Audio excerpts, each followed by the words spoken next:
Bom dia a todos. Aberta a sessão, assim declarado, consulto o tribunal sobre a ata da sessão anterior, se posso considerá-la aprovada, alguma retificação. O silêncio importará que essência, assim posto então.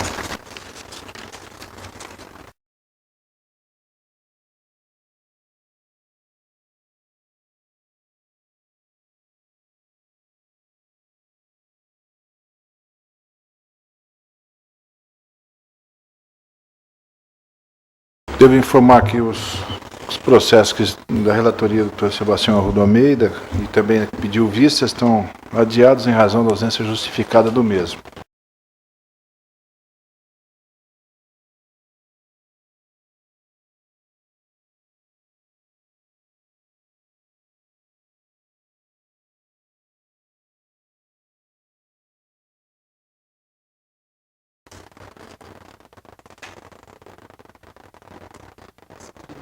O primeiro, que é o processo 1/2009, está adiado, que está com pedido de vista.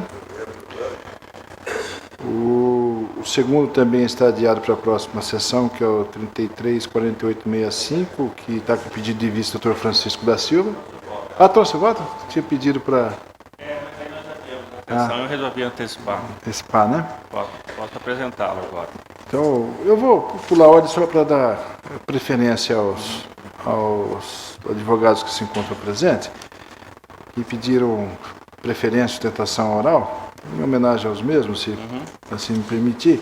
Claro. Então, pela ordem, eu coloco aqui em julgamento o sétimo da pauta, o processo 4234/2011, recurso eleitoral, filiação partidária, recorrente Luiz Henrique Senif, apoio do Ministério Público Eleitoral. Parecer pelo provimento do recurso, para que seja reformada a decisão de primeiro grau e considerada a regular filiação do recorrente ao Partido Renovador Trabalhista Brasileiro. É da relatoria.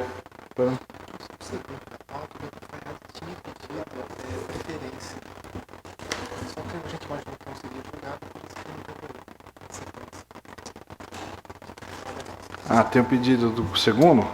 Da continuação do julgamento? É o primeiro pedido de preferência? Bom, me informa o diretor que há um pedido de preferência, em primeiro lugar, para o segundo da pauta, doutor Francisco. Então, eu retifico o anúncio para dar continuação ao julgamento do processo 334865/2010, ação de investigação judicial eleitoral, coligação Mato Grosso Melhor para você, requerente, requerido Silval da Cunha Barbosa, Francisco Tarquino e Daltro. A conclusão do julgamento está adiada exatamente em face do pedido de vista do eminente doutor Pedro Francisco da Silva, quem passa a palavra. Muito obrigado, senhor presidente. Eminentes pares, digna representante do Ministério Público Eleitoral, senhores e senhoras advogados, demais pessoas, servidores desta casa, bom dia a todos. Pedi vista dos presentes autos para melhor exame, objetivando emitir um julgamento em sintonia com as provas constantes do mesmo. Em razão da natureza subjetiva de todo julgamento, registro que a eventual divergência de entendimento exercido no contexto do princípio da persuasão racional não caracteriza nenhum demérito das posições adotadas em sentido contrário pelos demais membros desta Corte Eleitoral. Acentuada essa premissa que considero salutar, passo a análise do que me parece ser a adequada solução jurídica para esta ação. Debatem-se as partes sobre a existência do memorando em PAER 040/2010, de 29 de julho de 2010, que teria convocado todos os servidores daquela entidade para uma reunião com o governador Silval Barbosa, então candidato à reeleição, em um endereço que se constatou tratar-se de um comitê eleitoral, conforme folha 67 do volume 1 dos autos. Argumentam os requeridos que o suposto documento nunca existiu como apresentado na inicial, que tudo não passou de uma grotesca fraude a partir do verdadeiro memorando 140 regionais da IMPAER-MT para uma reunião na sede da empresa, onde seriam tratados assuntos relevantes e que, posteriormente, no período noturno, seriam debatidos com o governo Barbosa, folha 116 do volume 1 dos autos. Como não houve realização de perícia para comprovação de eventual falsidade daquele memorando apresentado com a inicial, resta ao julgador analisar outros elementos de provas constantes dos autos para solucionar esse ponto controvertido da demanda. Denota-se que no documento de folha 67, apresentado como sendo o memorando 0140 de 2010, consta diversas assinaturas e ou rubricas, além da aposição de carimbos por diversas pessoas, transparecendo uma forma de ciência do seu conteúdo. Releva observar que alguns funcionários da Impaer-MT que prestaram depoimento nos autos chegaram a relatar que tiveram acesso àquele memorando, ratificando o seu conteúdo. Vejamos o que afirmou, sem ser contraditada, a testemunha Antônio Jesuíno de Oliveira, funcionário da Impaer e lotado na assessoria da presidência daquela empresa, quando lhe mostrado o documento de folha 385, que é justamente o memorando 0140.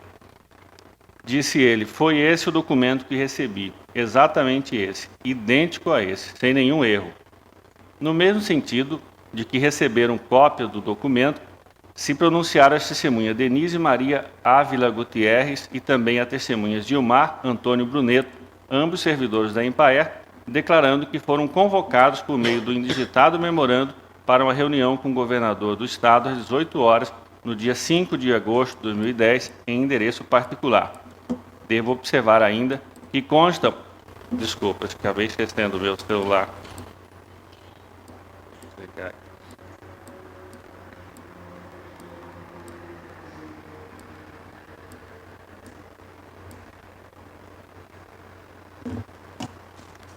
Devo observar ainda que consta dos autos algumas cópias do memorando 140/2010, apresentado com a inicial, as quais podem ser vistas as folhas 385, 386, 387 do volume 2.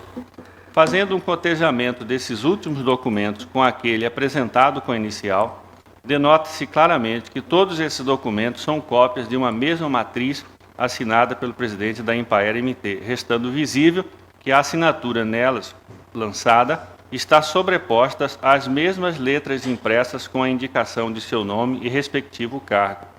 O mesmo não ocorre em relação ao memorando 140/2010, o qual, segundo a defesa dos requeridos, teria sido objeto de adulteração ou montagem para a composição do memorando 0140/2010, apresentado com a inicial. Essa constatação elementar, aliada aos depoimentos das testemunhas acima referidos, afasta qualquer dúvida sobre a existência do memorando 140/2010, expedido pela presidência da Impaer em 29 de julho de 2010, convocando os servidores daquela entidade pública para uma reunião com o governador Silval Barbosa, então candidato à reeleição, em seu comitê eleitoral situado na Avenida Agrícola Paz de Barros, 291, ao lado do ginásio Aecim Tocantins, com a pauta nela indicada. Sendo assim, a invocação de fraude documental pela defesa não merece crédito, porque desprovida de consistência jurídica, além de não ter sido comprovada nos autos como era de se esperar, posto que o ônus da prova pertence a quem alega o fato. Portanto, há elementos suficientes para afirmar a veracidade e autenticidade do referido documento. Considero, portanto, superada a questão. Nenhuma relevância assume para a defesa dos requeridos a alegação da existência daquele outro memorando 140 que teria convocado apenas diretores e coordenadores regionais para uma reunião na sede da empresa. Pelo contrário, essa constatação acaba por agravar a situação da defesa, porque revela que o presidente da Impaer agiu deliberadamente no sentido de fazer coincidir uma reunião da diretoria com um evento político eleitoral previamente designado para a mesma data no período noturno. Essa ocorrência retrata uma moldura reprovável de um agente público que se permite agir inescrupulosamente com vistas a promover o desequilíbrio do embate eleitoral, favorecendo seus interesses pessoais em detrimento do zelo com a coisa pública. Convém relembrar que os diretores e coordenadores regionais se deslocaram de suas sedes funcionais a serviço da Impaer, recebendo diárias e ajuda de transporte para deslocamento nesta capital, conforme comprovado exaustivamente nos autos. Não foi uma simples coincidência, tratou-se de uma conduta deliberada com o conhecimento e a participação do investigado Silval da Cunha Barbosa, como se pode inferir do depoimento prestado por Enoque dos Santos, presidente da Impaer, como passo a demonstrar. Perguntado sobre a reunião das 18 horas, com o governador e candidato à reeleição Silval Barbosa, Enoque dos Santos respondeu, entre aspas, veio um comunicado da Casa Civil. A Casa Civil me informou da reunião e disse o local que seria no comitê do PMDB. A circunstância de a testemunha ter mudado seu depoimento em uma audiência posterior para desta feita dizer vagamente que a comunicação provavelmente foi uma pessoa do comitê, evidencia apenas uma tentativa de adequação de seu discurso às teses defensivas, nada mais do que isso. Não se pode esquecer que o citado presidente da Impaer havia solicitado no dia 20 de julho de 2010 uma reunião do candidato Silval Barbosa com os servidores daquela entidade, onde seriam tratados os mesmos temas constantes da pauta indicada no memorando 0140 de 2010, que se vê as folhas 109, volume 1 dos autos. Não se pode aceitar a tese de que o requerido Silval Barbosa teria sido induzido a erro e se encaminhado para uma reunião em seu comitê eleitoral com servidores de uma entidade pública a ele vinculada, pois exercia naquele momento o cargo de governador do Estado, sem conhecer os exatos contornos daquele ato político eleitoral. O exame das provas constantes dos autos permite concluir que o gabinete da Casa Civil do governador do Estado, candidato à reeleição, comunicou à presidência da Impaer sobre a existência de uma reunião no mesmo dia em que fora designada a reunião com os diretores e coordenadores regionais, os quais se encontravam convocados para tanto. Tenho como certo que os servidores da Impaer foram convocados para uma reunião no comitê eleitoral do candidato Silval Barbosa no dia 5 de agosto de 2010, às 18 horas. Do mesmo modo, houve convocação de diretores e coordenadores regionais para uma reunião na sede da Impaer a fim de tratar dos mesmos temas: natureza jurídica da empresa, readequação salarial, PCCS, concurso público e construção da sede da empresa. Não há nenhuma controvérsia sobre a existência das reuniões, especialmente sobre a reunião político-eleitoral realizada no Comitê da Avenida Agrícola Paz de Barros 291, cuja prova é farta, vez que até os discursos que ali foram proferidos constam dos autos. Nesse ponto, é curioso notar que o candidato Silval Barbosa abriu a sua fala com os seguintes dizeres, entre aspas. Bom, primeiro eu quero agradecer a Deus por este momento, por estar aqui com vocês nesta reunião de trabalho. Quero cumprimentar toda a direção e os amigos servidores da Impaer. Percebe-se nessa expressão a conveniência para o candidato e governador de manter o tom de uma reunião de trabalho, ainda que realizada em seu comitê eleitoral, após o horário de expediente dos servidores, para assim não dissipar o vínculo de hierarquia e subordinação que os unia naquele momento. Não é preciso ser nenhuma autoridade em administração pública para compreender que toda e qualquer mudança nos destinos de uma entidade pública da administração indireta pode ser efetivada apenas com o envolvimento de seus dirigentes. O encontro direto do governador do Estado com os servidores para tratar dos temas elencados na pauta indicada acima não tem outro sentido senão angariar-lhes a simpatia para a obtenção de voto. Nesta altura, poder-se-ia argumentar, como se fez, que tais fatos não caracterizariam abuso de poder político por parte do candidato à reeleição.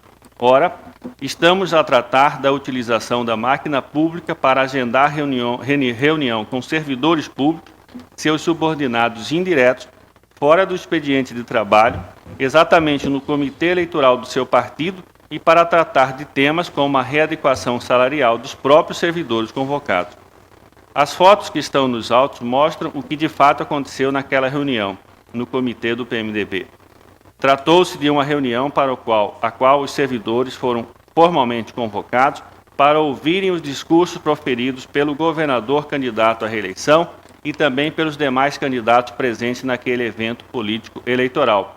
Vê-se um sem número de cartazes com foto e o número do candidato Silval Barbosa, num ambiente no qual não se consegue divisar com precisão as figuras do governador e do candidato. Há uma perfeita simbiose entre os dois papéis, sem perda das características essenciais a cada uma delas. Evidente que essa confusão proposital favorece ao governante candidato, desequilibrando a disputa a seu favor, na medida em que os demais concorrentes não podem lançar mão do mesmo artifício, porque não têm servidores subordinados para serem convocados para uma reunião, para um evento dessa natureza. Uma coisa é constatar no plano de governo, uma coisa é constar do plano de governo de um candidato a proposta de reestruturação de uma categoria funcional, com previsão de planos de cargos e salários. Outra coisa muito diferente é a convocação de servidores públicos para uma reunião nos moldes da que se encontra retratada nos autos. Retorno ao discurso do candidato naquela ocasião, entre aspas. É compromisso meu, não só plano de cargo e carreira, não só reestruturação da Empaer, não só a contratação de mais pessoas. Nós vamos fazer uma Empaer forte e aqui a Bicalil, eu quero a sua ajuda, Bezerra. Não se pode comparar o discurso supracitado com promessas genéricas feitas por candidatos a determinadas categorias ou grupos religiosos, a exemplo de mototaxistas ou evangélicos, porque nestes casos não há qualquer vínculo de subordinação entre o candidato e os referidos grupos de eleitores. Além disso, quaisquer outros candidatos poderão fazer o mesmo, formulando promessas ainda mais favoráveis aos interesses desses grupos. Nessa hipótese em julgamento, o uso indevido, o desvio e o abuso do poder político de autoridade são evidentes. Os investigados usaram a máquina pública em benefício da campanha eleitoral, caracterizando frontal violação ao artigo 22 da Lei Complementar 64/90.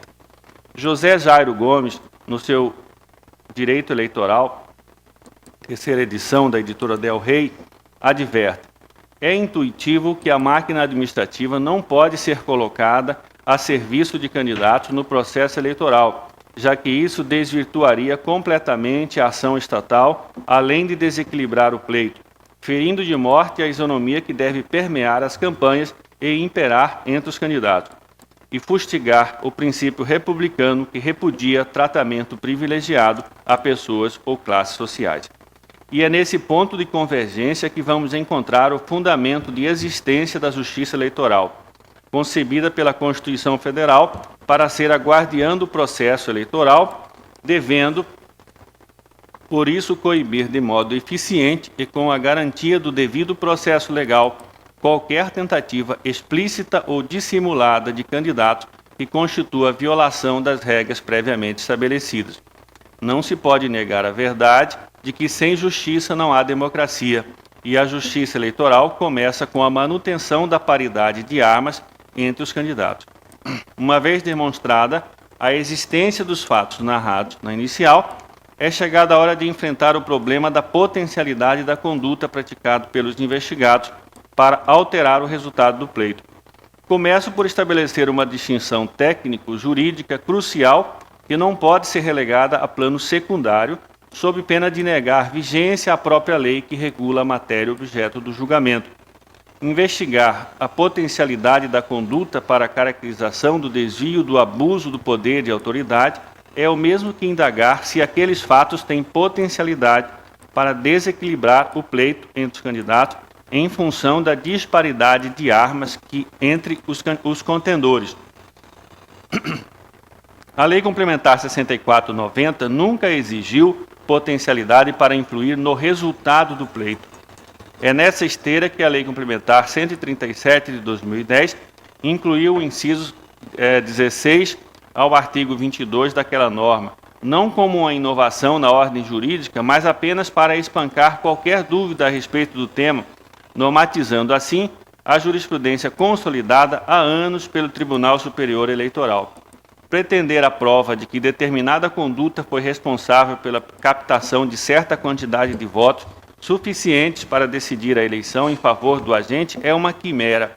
Trata-se de uma prova impossível de ser obtida no mundo fenomênico, vale dizer, esse objetivo é inalcançável no plano empírico.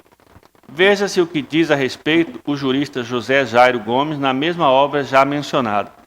é mister que a circunstância do evento considerados sejam graves, o que não significa devam necessariamente alterar o resultado das eleições. Um pouco mais além, o ilustre mestre arremata: todavia, não se faz necessário, até porque na prática isso não seria possível, provar que o abuso influenciou concretamente os eleitores, a ponto de levá-los a votar efetivamente no candidato beneficiado. Não é outra posição adotada pelo Tribunal Superior Eleitoral. Se fossem necessários cálculos matemáticos, seria impossível que a representação fosse julgada antes da eleição do candidato, que é, aliás, o mais recomendável, visto que, como disposto no inciso 14 do artigo 22 da Lei Complementar 64/90, somente neste caso poderá a investigação judicial surtir os efeitos da cassação do registro. Estou citando um julgamento do TSE. Tanto é verdade que a Lei Complementar 64/90 não exige que o abuso influencie no resultado da eleição, que o inciso 14 do artigo 22 prevê inicialmente, em procedência da demanda, como a perda da cassação do registro, ou, alternativamente, cassação do diploma, se a ação for julgada depois da diplomação. Ora, se a ação de investigação judicial pode, em condições ideais e até recomendáveis, ser julgada antes das eleições, como exigir que as condutas influenciem no resultado matemático do pleito? Logo, não é esse e nunca foi o propósito da norma em evidência. Não é o caso de se afastar a aplicação do inciso 16 do artigo 22 da Lei Complementar, por força da repercussão geral reconhecida no recurso extraordinário 633703 do Supremo Tribunal Federal, porque, em verdade, nunca foi exigido potencialidade no fato para alterar o resultado da eleição, mas apenas gravidade das circunstâncias que o caracterizam. Portanto, essa regra materializada recentemente nada mais é do que a positivação de um entendimento jurisprudencial consolidado pelo Tribunal Superior Tribunal Eleitoral há muito tempo. Em linha de conclusão, tem-se que, para a efetiva caracterização do abuso do poder político de autoridade previsto no artigo 22 da Lei Complementar 64, capaz de ensejar a sanção de inelegibilidade, além da cassação do registro ou diploma do candidato diretamente beneficiado, decorre das condutas provadas nos autos que ofendam o parágrafo 9º do artigo 14 da Constituição, qual seja, moralidade para o exercício do mandato e normalidade das eleições contra a influência ou abuso do exercício de função, cargo ou emprego na administração. Veja-se o seguinte julgado do Tribunal Superior Eleitoral a respeito da caracterização do abuso do poder político, da relatoria do ministro Aldir Guimarães Passarim Júnior. O abuso do poder político para fins eleitorais configura-se no momento em que a normalidade e a legitimidade das eleições são comprometidas por condutas de agentes públicos que, valendo-se de sua condição funcional, beneficiam candidaturas em manifesto desvio de finalidade. Reafirmo, portanto, que não há necessidade de se perquirir a respeito da efetiva alteração do resultado da eleição em função da conduta praticada. Revisitando os fatos acima descritos, chega-se a um juízo de certeza de que o investigado Silval da Cunha Barbosa abusou de forma imoral da sua posição de governador do estado de Mato Grosso para convocar, por meio do presidente da Impaer, servidores daquela entidade pública integrante da administração indireta do Estado para reunião política de natureza eleitoral no comitê do seu partido político, sendo certo que alguns deles se deslocaram de seus postos de trabalho favorecidos com diárias e ajuda de transporte pagas pelo erário estadual, acobertados por uma reunião previamente convocada para a mesma data, horas antes do evento político eleitoral. Com essa grave conduta, o candidato requerido agrediu os preceitos éticos que devem ser seguidos pelos governantes em campanha à reeleição, desequilibrando o pleito eleitoral, porque as mesmas possibilidades de interlocução com aquele grupo de eleitores não estavam disponíveis aos seus adversários, até mesmo a propósito da proibição normativa. É certo que a cassação de diploma outorgado a um governador reveste-se de uma medida extremamente drástica, com profunda repercussão para a normalidade da administração pública. Contudo, nem por isso o Poder Judiciário pode furtar-se ao cumprimento de seu papel constitucional quando a conduta comprovada nos autos reveste-se de idêntica gravidade. Não se pode esquecer que a consequência jurídica da violação de uma norma deve ser a mesma para todos os agentes infratores, pois a regra que tutela a conduta do presidente da República em campanha para a reeleição é a mesma que vincula o candidato a prefeito do mais modesto município deste país nas mesmas circunstâncias. Nessa linha de compreensão, reconheço como provado nos autos que o candidato abusou de forma imoral e inconstitucional da sua posição de governador do Estado para se colocar numa posição de contato direto com servidores públicos estaduais da Impaer, efetuando pagamento de diárias e ajuda de transporte com recursos públicos a alguns deles, para, agora, na condição de candidato à reeleição, fazer-lhes promessas diretas de vantagens funcionais com a finalidade de obtenção de votos, desequilibrando a lisura do pleito pela disparidade de armas em relação aos demais concorrentes. Em relação ao outro investigado, o candidato a vice-governador Francisco Tarquínio Daltro, é de se ver que foi regularmente citado e que constituiu advogado nos autos, razão pela qual participou da relação jurídica processual, integrando a lide e exercendo o contraditório e a ampla defesa. Do ponto de vista material, ainda que o investigado Francisco Daltro não tenha sido acusado da prática de atos tidos como abusivos, a sua esfera jurídica é atingida pela decisão que cassa o diploma do titular, pois em nosso sistema a chapa constituída para a candidatura aos cargos de prefeito, governador e presidente é considerado una. Assim já decidiu o colendo Tribunal Superior Eleitoral.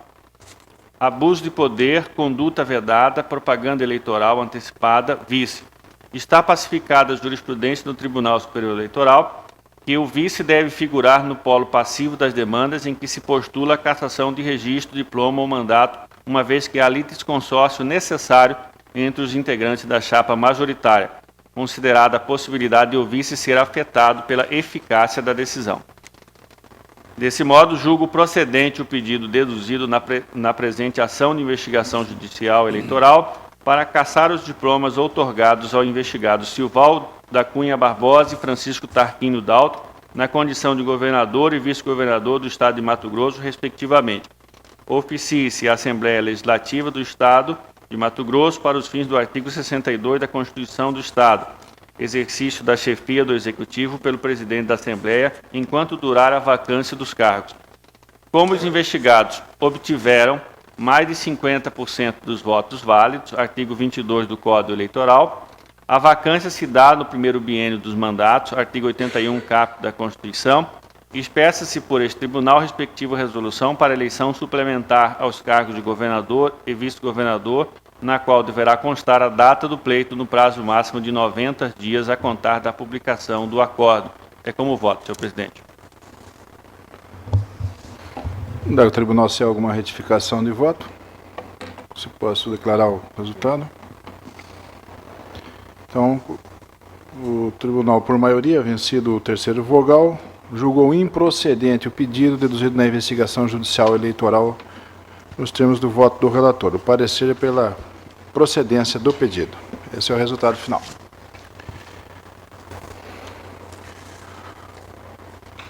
Julgamento, então, o sétimo da pauta, o processo que eu estava anunciando anteriormente, 4234-2011, recurso de filiação partidária, Luiz Henrique Senf, é o recorrente, e o Ministério Público Eleitoral recorreram. Parecer pelo provimento para que fosse reformada a decisão de primeiro grau, considerada regular a filiação do recorrente no Partido Renovador Trabalhista Brasileiro. É um pedido de vista da relatoria do Dr. Francisco Alexandre Ferreira Mendes Neto, pedido de preferência, melhor dizendo, e de sustentação oral pelo recorrente através do Dr. Lourival Ribeiro Filho. Com a palavra, eminente relator. Cuida-se de recurso nominado interposto por Luiz Henrique Senf contra a respeitável decisão proferida pelo mesmo juiz da 30ª Zona Eleitoral de Mato Grosso, que declarou nulas as duas filiações partidárias verificadas no sistema ELA em nome do recorrente, Segundo se infere do sistema, o recorrente filiou-se ao Partido Renovador Trabalhista Brasileiro em 4 de outubro de 2011 e ao Partido Democratas em 25 de maio de 2011. O pedido de desfiliação foi entregue ao DEM em 13 de outubro de 2011. Em seu recurso, o recorrente sustentou que em 2001 preencheu e assinou ficha de filiação no PFL, mas a ficha nunca foi abonada ou deferida. Já em 2007, filiou-se ao PRTB e em 2009 no PRP. Entretanto, as duas filiações foram declaradas nulas em função do não cumprimento das normalidades legais. Alegou ainda que, ao filiar-se ao PRTB em 2011, foi surpreendido com a filiação ao DEM. Todavia, asseverou que nunca filiou-se a tal partido e que 11 anos após assinar a ficha de filiação do PFL, o partido sucessor DEM acabou por incluir o seu nome na relação de filiados. Ao fim, requereu o provimento do recurso para que seja deferida a sua filiação ao Partido Renovador Trabalhista Brasileiro, PRTB. O doutor Procurador Regional Eleitoral opinou pelo provimento do recurso para que seja reformada a sentença de primeiro grau e considerada regular a filiação de Luiz Henrique Senf ao Partido Renovador Trabalhista Brasileiro. É o relatório, senhor presidente. Relatório, se houver haver sustentação oral, com a palavra o doutor Lorival Ribeiro Filho.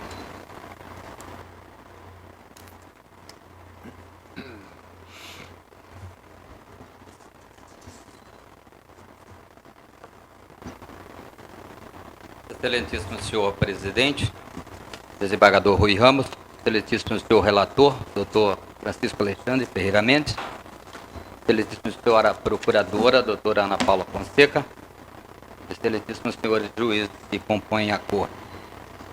O caso em análise é bastante atípico, por isso eu achei imprescindível essa defesa oral, apenas para trazer alguns esclarecimentos sobre questões de fato que repercutem diretamente na controvérsia objeto do presente recurso.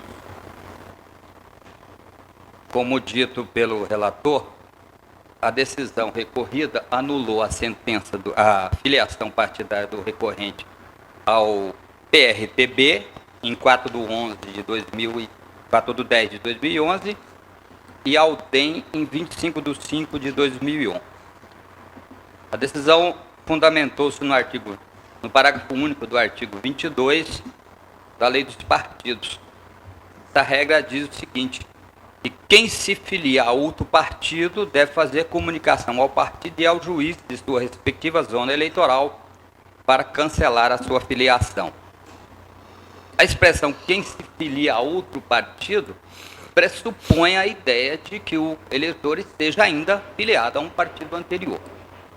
E aqui a tipicidade a que eu me referi no início, porque o recorrente não estava, na verdade, filiado ao outro partido, senão ao PRTB. O que aconteceu é que o DEM incluiu equivocadamente o nome dele na relação de filiados, submetida em outubro de 2011, quando não poderia fazer isso, porque há 10 anos atrás, exatamente no ano de 2001, quando o DEM ainda era PFL, o recorrente tentou se filiar a esse partido, assinou uma ficha de filiação. A ficha está na página 19 dos autos, exatamente como ele entregou, sem abonação e sem deferimento. A filiação não significa apenas assinatura de uma ficha, ela está submetida a determinadas formalidades que, via de regras, estão previstas nos estatutos partidários. A regra a esse respeito está contida na Lei 17, no artigo 17 da Lei dos Partidos, que diz que considera-se deferida para todos os efeitos a filiação partidária o atendimento das regras estatutárias do partido. Normalmente, na prática, o que acontece é que a filiação ela é abonada, depois é dada publicidade no âmbito interno do partido para eventuais impugnações dos filiados que o desejarem, e quando cumpridas as formalidades e que alcança o deferimento, então o cidadão se torna filiado àquele partido e deve obrigatoriamente passar a integrar a relação de filiado que os partidos devem mandar semestralmente para a Justiça Eleitoral. Daquele momento em que ele assinou a ficha, passaram-se 6 anos Nesse período, 11 relações foram encaminhadas para a Justiça Eleitoral e em nenhuma delas o nome do recorrente estava presente.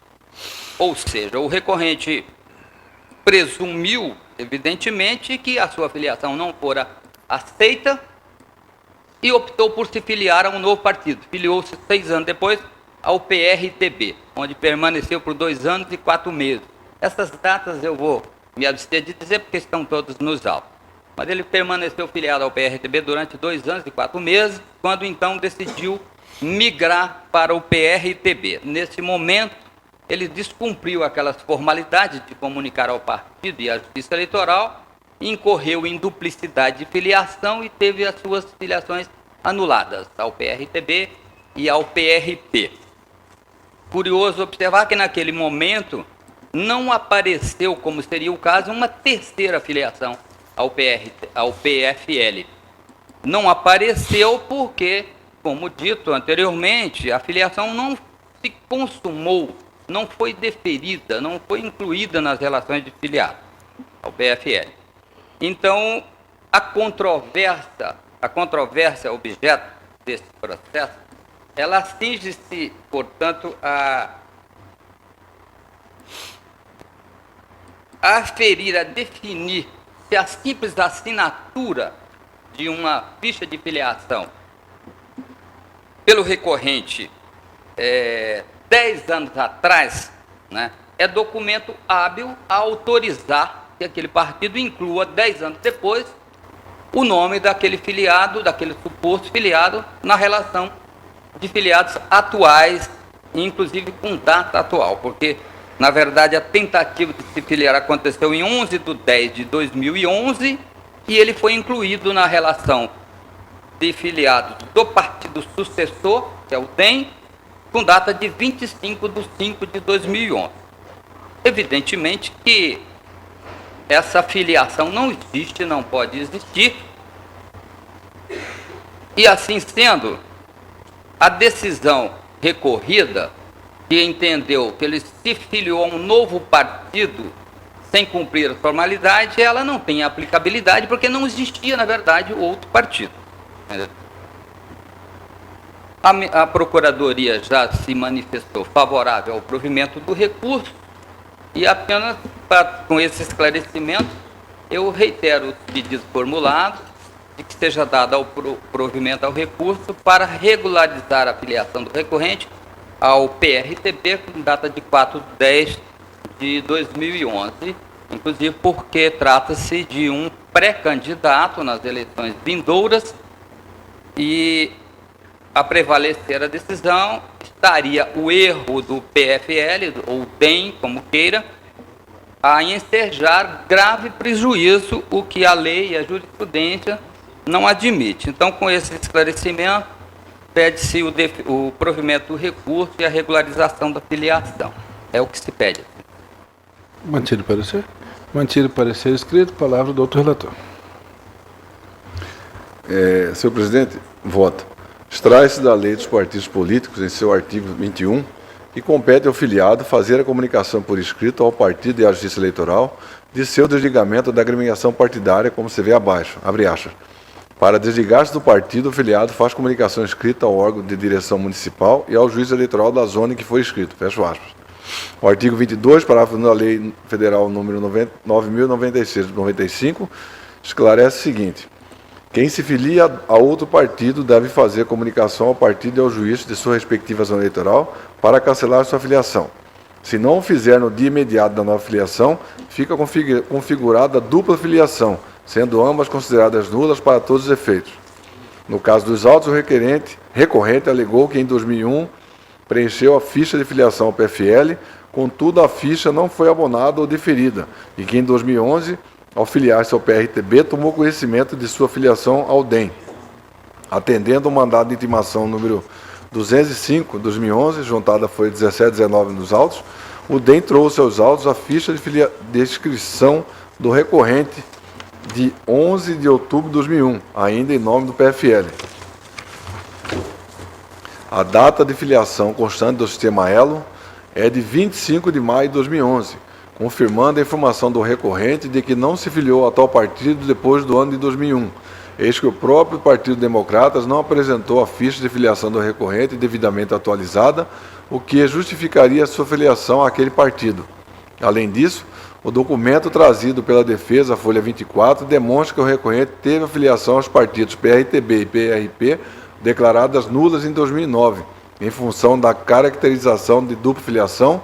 Contudo, não foi feita nenhuma alusão ao partido DEM, de modo que o eleitor não pode ser prejudicado por erro do partido, conforme ensina os julgados que eu transcrevi aqui. Um da origem do Tribunal Regional Eleitoral do Rio de Janeiro, relator Márcio André Mendes Costa, e o outro do Tribunal Regional Eleitoral do Estado do Pará, relatoria Indi Gassan Caiate. O que há é a sua afirmação de que nunca se filiou a tal partido, indicando a possibilidade da ocorrência de equívoco do partido a incluir na lista de filiados entregue a esta Justiça Especializada o nome do recorrente. O recorrente alegou à folha 43 que, abre aspas, somente os já filiados ao PFL poderiam ser filiados automaticamente no DEM, conforme preconiza o artigo 6º, parágrafo 1 do Estatuto. E o réu não estava, conforme se verifica na sentença prolatada em 17 de dezembro de 2009, onde somente estavam as filiações ao PRTB e PRP. Fecho aspas. Em havendo negativa do eleitor a respeito da existência de nova filiação e não havendo provas de que ela efetivamente aconteceu, não é possível haver o seu reconhecimento, onde também trago um julgado aqui, tirado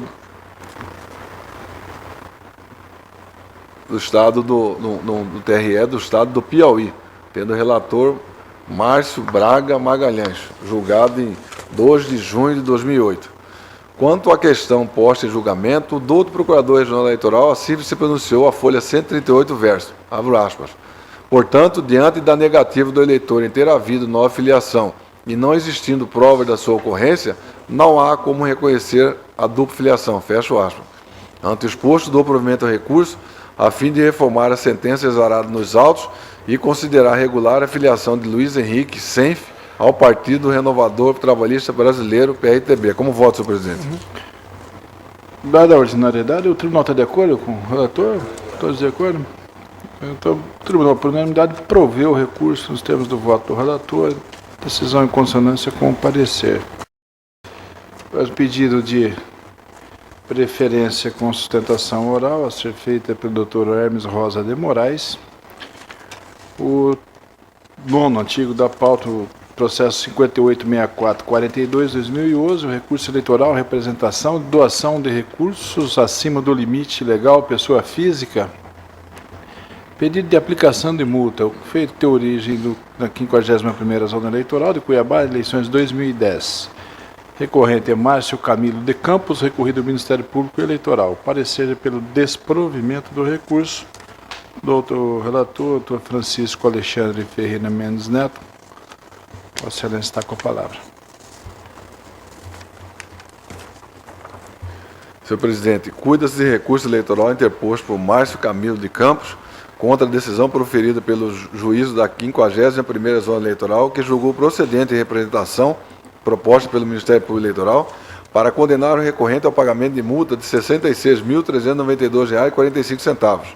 A inicial narra que o representado contribuiu para a campanha de Leôncio Pinheiro da Silva Filho, candidato a deputado estadual nas eleições de 2010, a quantia de R$ 16 mil, fracionadas em doação estimável de R$ 1.000 e em depósito em espécie de R$ 15 mil.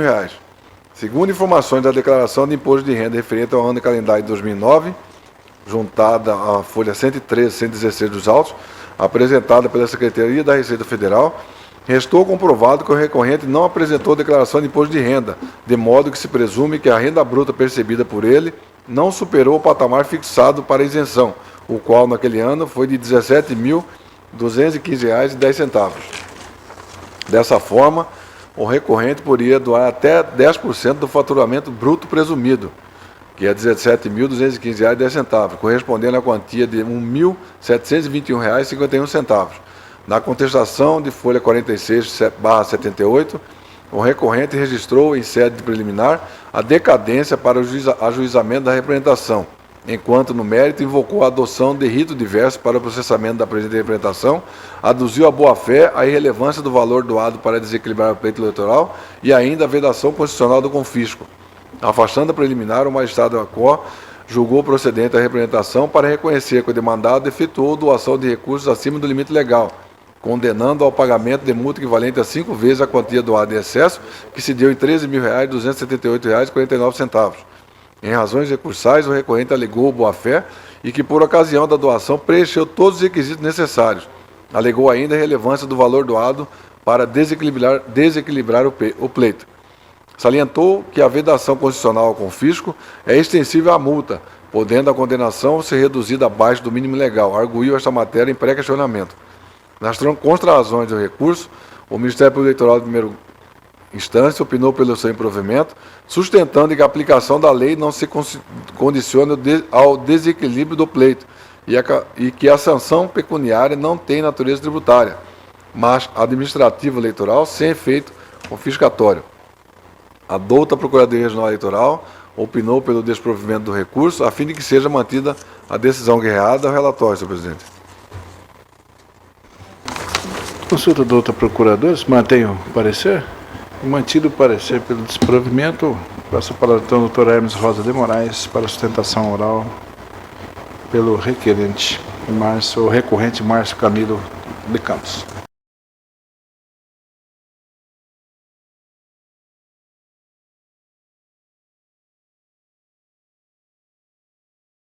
Excelentíssimo senhor desembargador, Rui Ramos Ribeiro, doutora Ana Paula Fonseca de Góes Araújo, Procuradora Regional Eleitoral, excelentíssimo doutor Francisco Alexandre Ferreira Mendes Neto, relator desse processo, pessoa pela qual cumprimento os demais membros desta corte, demais servidores, colegas advogados presentes.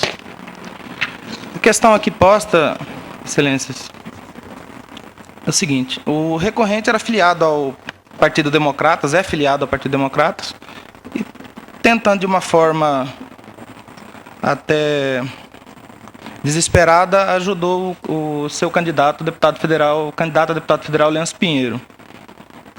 O candidato tinha algumas promessas de ajuda, de doações, em especial do candidato a governador Wilson Santos, né, do PSDB, eles faziam parte da mesma coligação.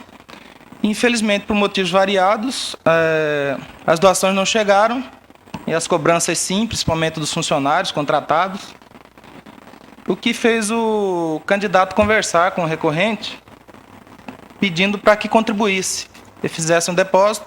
Ele tinha um valor guardado na caderneta de poupança, ele fez a transferência diretamente de sua poupança, todos os modos legais, com recibo eleitoral, etc.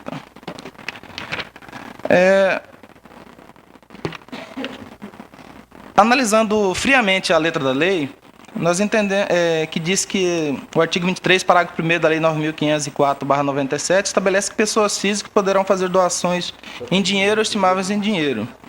E estabelece a limitação, 10% dos rendimentos brutos auferidos no ano anterior. O recorrente não alega aqui o desconhecimento da lei, até porque o artigo 3º da Lei de Introdução ao Código Civil confronta essa questão. Agora, analisar o artigo 23 de uma forma simplista, data vênia, nós entendemos de forma diferente. Em que pese essa interpretação literal, a professora Maria Helena Diniz aduz o seguinte: interpretar é descobrir o sentido e alcance da norma, procurando a significação dos conceitos jurídicos. No nosso entendimento, qual era o objetivo do legislador quando editou a lei? Para nós, a lei foi editada no sentido de impedir a desigualdade no pleito eleitoral, o abuso do poder econômico do mais forte sobre o mais fraco. Nós entendemos que essa tese é minoritária, encontra pouca guarida na jurisprudência, mas existe. Em consulta ao site do TSE, nós verificamos o valor que os candidatos a deputado federal eleitos no pleito de 2010 conseguiram arrecadar. O candidato Homero Pereira arrecadou 2.934.000. O Wellington Fagundes, 2.900.000. Falando valores aproximados. Carlos Bezerra, 2.400.000. Pedro Henri, 2 milhões. Nilson Leitão, 1.300.000. O último eleito, o candidato Júlio José de Campos, 616.000. Já o candidato Leôncio Pinheiro conseguiu arrecadar, inclusa a doação de R$15.000 do recorrente, conseguiu arrecadar R$66.611.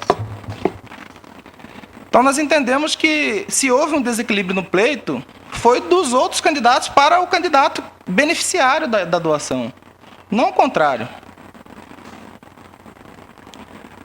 Nós colecionamos duas jurisprudências, as representações 24.826 de 2010 e 21.706 de 2010 do Tribunal Regional Eleitoral do Rio Grande do Sul, que a tese defendida naquelas representações e acatadas pelo TRE do Rio Grande do Sul aduzem que, embora a doação ultrapasse o limite estabelecido na lei, não havendo, naquele caso em concreto, desequilíbrio do pleito eleitoral e utilizando os princípios da insignificância, da razoabilidade e da proporcionalidade, nessas representações, além de outras, o pleito foi considerado, a representação foi considerada improcedente.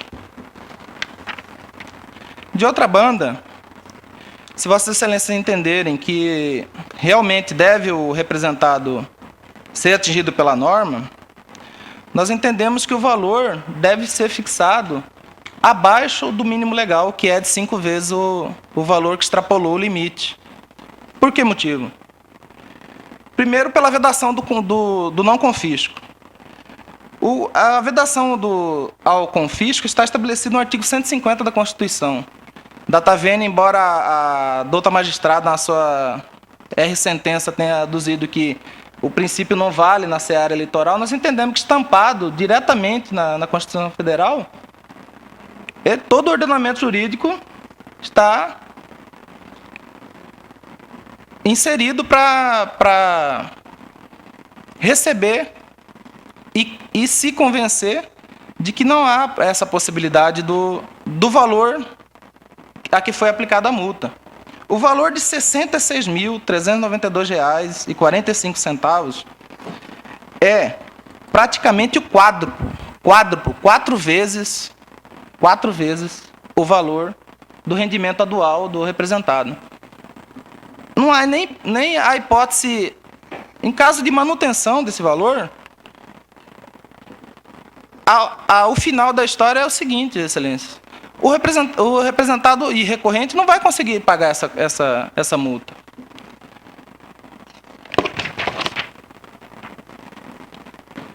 Nós encontramos na jurisprudência alguns julgamentos onde a aplicação da multa foi estabelecida abaixo do mínimo legal. A representação 1472 de 2010 e a representação 1498 de 2010 do Tribunal Regional do Eleitoral do Pernambuco. Peço a Vossa Excelência para ler. Só a parte final. Em caso, a multa mínima prevista no parágrafo 3º do artigo 81 da Lei 9.504 é superior a 39% da renda anual oferida pela doadora, configurando o caráter confiscatório. Portanto, o valor da multa deve ser definido de acordo com as condições financeiras da representada, sob pena de configurar confisco, procedência parcial da representação. Diante dessas considerações, o recorrente demonstra que é pertinente o recurso e requer ser julgado totalmente procedente o recurso interposto para se reformar integralmente a sentença monocrática, com base na boa-fé, eticidade do representado, da relevância do valor doado para o desequilíbrio do pleito eleitoral de 2010 para deputado federal e pelos princípios da insignificância, da razoabilidade e proporcionalidade. E, em sede de pedido alternativo, requer de Vossa Excelência a reforma parcial da sentença,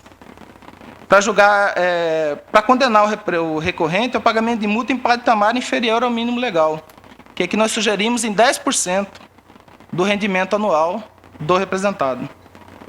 Tudo visando atender o princípio constitucional da vedação com fisco e aos princípios da insignificância, da razoabilidade e da proporcionalidade. Muito obrigado. Muito obrigado, doutor. Já expressado pela doutora procuradora a manutenção do parecer escrito, retorna a palavra ao doutor relator. Senhor presidente, o recurso é tempestivo e preenche os demais requisitos de admissibilidade, razão pela qual dele conheço. Trata-se de recurso deposto por Márcio Camilo de Campos, objetivando modificar a sentença de primeiro grau, que, julgando procedente a representação eleitoral, aplicou-lhe multa por entender que restou comprovada a violação do artigo 23, parágrafo 1º, inciso 1 da Lei 9.504/97. A sentença condenou o recorrente ao pagamento de multa equivalente a 5 vezes o valor excedente, que se deu em R$ 13.278,49, fixando o montante de R$ 66.392,45. Extrai-se da Lei 9.504/97, em seu artigo 23, parágrafo 1º, inciso 1, que as doações e contribuições de pessoas físicas para campanhas eleitorais ficam limitadas a 10% de seus rendimentos brutos oferidos no ano anterior à eleição, conforme se vê abaixo. Artigo 23.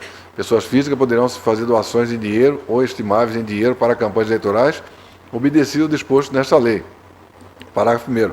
As doações e contribuições de que trata este artigo ficam limitadas, inciso 1, no caso de pessoa física, a 10% dos rendimentos brutos oferidos no ano anterior à eleição. Fecha aspas. O recorrente doou R$ 16.000, sendo R$ 15.000 em espécie e R$ 1.000 em serviço estimável em dinheiro, atinente à doação de serviço voluntário, contudo não apresentou declaração de imposto de renda pertinente ao ano calendário de 2009, o que possibilita presumir-se que a renda bruta por ele oferida não superou o limite para isenção, que no ano foi de R$ 17.215,10. Primeiramente, é necessário concordar que a tese levantada pelo doutor Procurador-Geral Eleitoral quanto à existência de erro material na sentença de folha 126 e 134, eis que a natureza do recurso doado não é importante para a definição do limite previsto no artigo 23 da Lei 9.504, que trata 10% do faturamento bruto do ano anterior à eleição.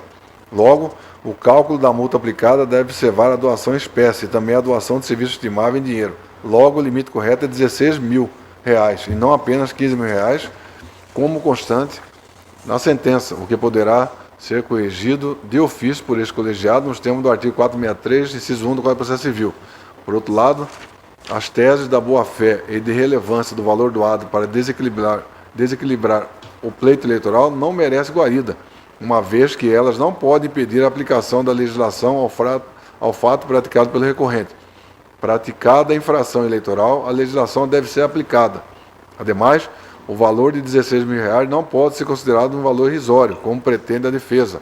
Esse valor corresponde a mais de 9 vezes o limite de R$ 1.721,51 para os casos em que o doador não entrega a declaração de imposto de renda. No que se refere à alegação de que a multa aplicada é confiscatória, convém assinalar que o Instituto do Não Confisco pertence à seara tributária, não sendo o caso de sua aplicação na seara eleitoral, porquanto a multa eleitoral não tem natureza tributária, mas sancionatória em função da prática de conduta vedada pela norma eleitoral.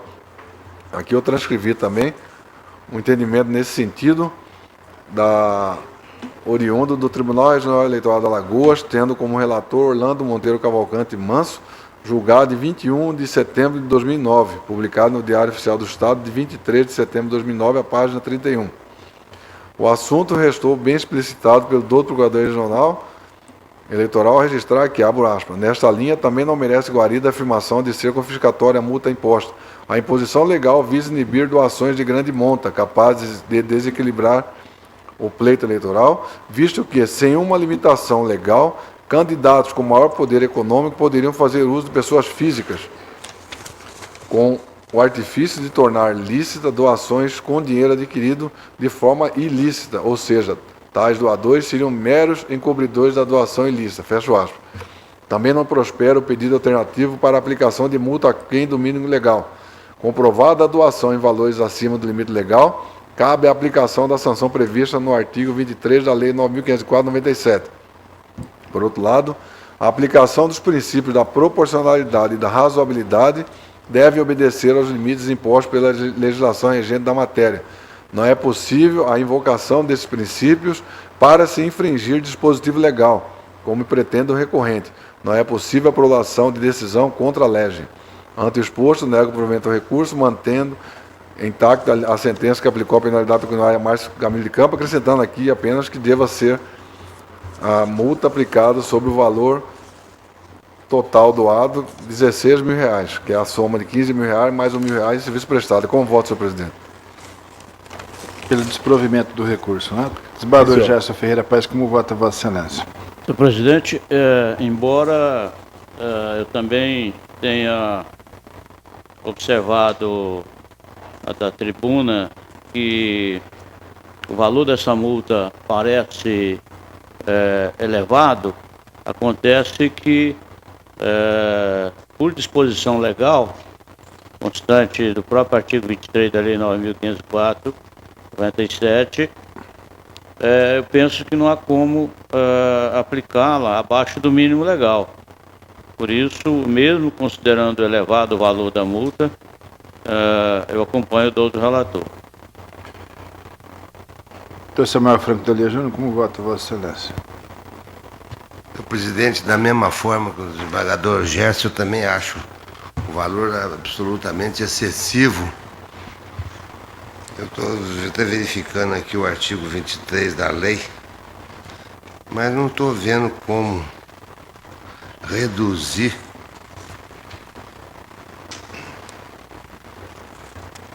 esse valor, porque não existe.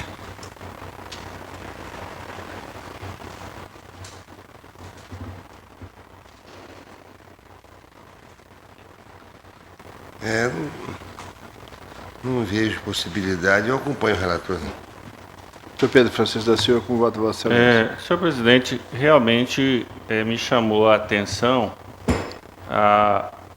os argumentos trazidos aqui pelo ilustre advogado, e realmente eu considero que essa norma, embora positivada, ela é extremamente grave e desproporcional, porque a conduta foi de doação de R$16 mil, e ele está sendo condenado a uma multa de R$66 mil e alguma fração.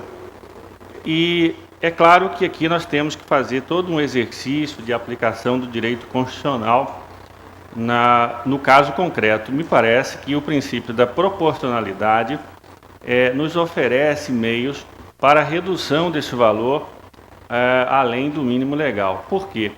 Porque bom, primeiramente eu afasto a aplicação do princípio do não confisco, que só tem aplicação no direito tributário, não é o caso aqui. Mas o princípio da proporcionalidade, por si só, permite ao juiz que, analisando esse valor constitucional, possa aperfeiçoar o sistema normativo a esses preceitos, porque a ideia é exatamente no sentido de que toda a punição tem que ser proporcional à gravidade da conduta. E aqui me parece que não há proporcionalidade, porque a multa aplicada é muito grande. Então é preciso fazer uma interpretação dessa lei conforme a Constituição, que é exatamente o garantir ao infrator uma punição que seja necessária e suficiente para coibir aquela conduta. Então, nesse sentido, eu pedindo vênia ao eminente relator, ponderando, portanto, esses valores constitucionais, eu entendo como necessário e suficiente para coibir a conduta a condenação a uma única vez ao valor do excesso, o que seria 13.278, exatamente, ao invés de 5 vezes, eu vou reduzir esse valor aquém do mínimo legal para exatamente um valor do excesso, que seria 13.278,49, numa aplicação do princípio constitucional da proporcionalidade, tendo em vista que, se formos aplicar aqui o mínimo legal, a punição se torna exagerada e despropositada, na verdade. E, em razão disso, e como já disse aqui pela defesa, praticamente impagável pela própria renda do recorrente.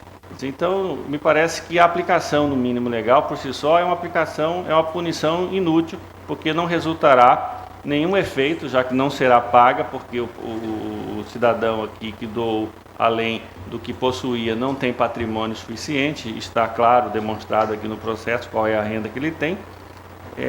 Então, nesse sentido, é preciso que o juiz pondere o caso concreto. Então, no caso em julgamento, eu, pedindo vênia ao eminente relator, eu dou parcial provimento para que a condenação se fixe no limite de R$ 13.278,49. É como voto, senhor presidente. Doutor Luiz Andrade Posetti, como vota Vossa Excelência? Senhor presidente, pedindo vênia ao eminente relator, eu acompanho o entendimento aqui expositado pelo doutor Pedro. É como voto.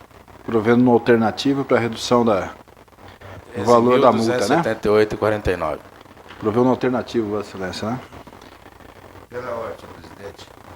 Por favor. Eu havia analisado e realmente achei um absurdo essa cobrança. E eu, depois das palavras do doutor Pedro, eu peço autorização ao mesmo para fazer dele as minhas palavras e também, pedindo vênia ao relator, fixar o valor em R$ 13.278,49. Essa multa, porque realmente a declaração dele foi de 17 mil, não teria condições de efetuar um pagamento de 66 mil reais. Eu não consegui achar nada aqui dentro da lei das eleições, mas a Constituição realmente estabelece esse tipo de coisa. De fato, e o bom senso e a lógica não leva a fixar esse valor dentro das possibilidades do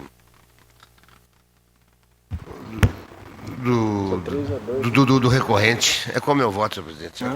Pedindo vênia ao eminente relator. Então nós temos 3 votos pelo desprovimento integral, 2 votos pelo desprovimento integral e 3 votos pelo provimento no alternativo de redução de pena, do valor da multa, melhor dizendo.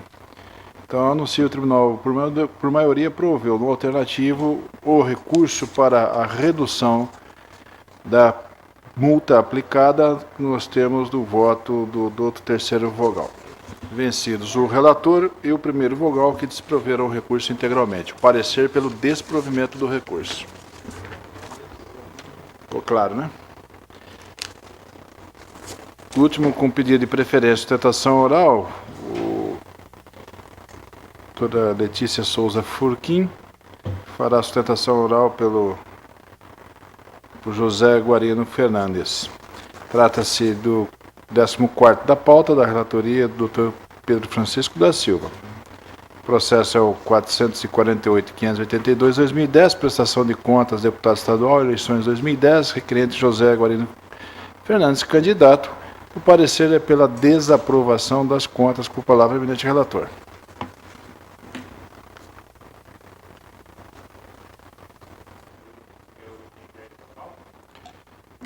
É o 14.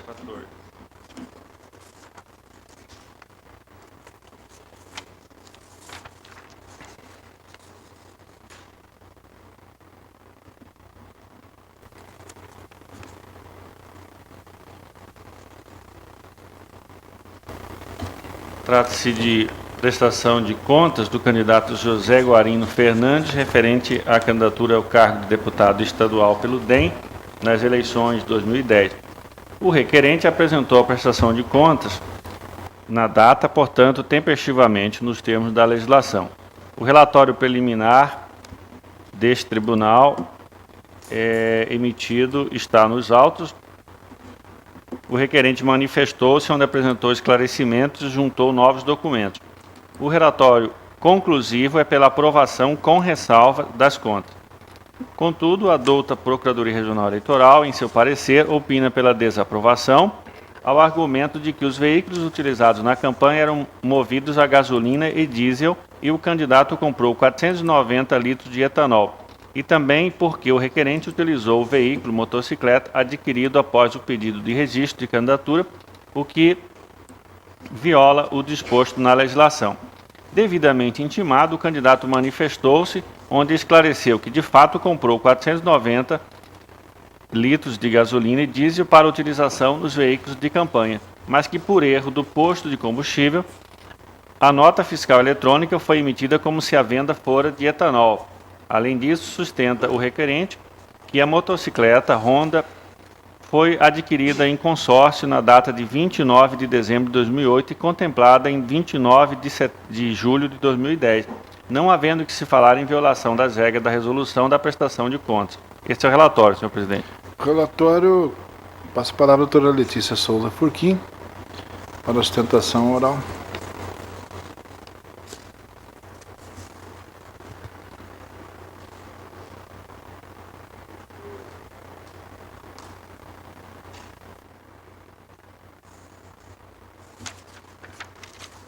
Excelentíssimo senhor presidente, demais membros e presentes. O que houve na nota fiscal foi um erro de dados. Ao invés de constar como gasolina, constou combustível etanol. Não houve compra de etanol. Tanto é que o próprio posto de combustível tentou fazer essa alteração, essa correção na nota, mas o prazo para fazer a alteração, por ser uma nota eletrônica, já havia expirado. Mesmo assim, o posto juntou uma declaração nos autos, dizendo que foi, de fato, adquirido pelo candidato combustível gasolina comum e não etanol. Então, assim, tratou-se de um erro na emissão da nota fiscal. Esse erro, infelizmente, não foi observado pelo candidato na hora que pegou a nota fiscal e fez o pagamento, e só foi observado quando a contadora foi juntar a nota fiscal nos autos e tentou fazer a correção, mas, infelizmente, não foi possível pelo tempo de expiração do prazo de substituição de nota. Então, assim, por ser um mero erro que não compromete a prestação de contas, eis que o valor estava correto e que o combustível realmente, de fato, foi adquirido, foi a gasolina e não o etanol, nós pedimos a aprovação nesse tópico. Referente ao veículo adquirido, muito embora o Ministério Público tenha colocado que foi dia 29 de setembro de 2010, esse veículo foi adquirido pelo candidato através de consórcio, dia 29 de dezembro de 2008, e foi contemplado por sorteio dia 29 de julho de 2010. Portanto, esse bem já estava integrante ao patrimônio do candidato desde 2008, porque ele pagava as prestações e esse veículo foi adquirido, pensando em adquirir, bem antes dele pensar em sair candidato. Ele mora numa cidade de Sapezal, que moto lá é muito utilizado para transporte, né? Então, assim, a gente pede a aprovação das contas com ressalvas, tendo em vista que a moto também foi adquirida bem antes dele pensar em sair candidato.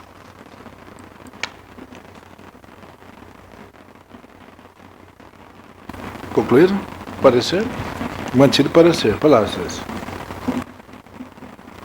No presente processo, observa-se que há duas pequenas inconsistências na prestação de contas do candidato José Guarino Fernandes, mas que data vênia não tem o condão de ensejar a reprovação das mesmas. Em primeiro lugar, a nota fiscal de folha 47 aponta a compra de 490 litros de etanol, quando os veículos de folhas 119, que é um trator movido a óleo diesel, e de folha 122, uma motocicleta movida a gasolina, e ainda de folha 127, caminhonete movida a diesel, utilizados na campanha, e todos os proprietários todos de propriedade do candidato não são abastecidos com etanol.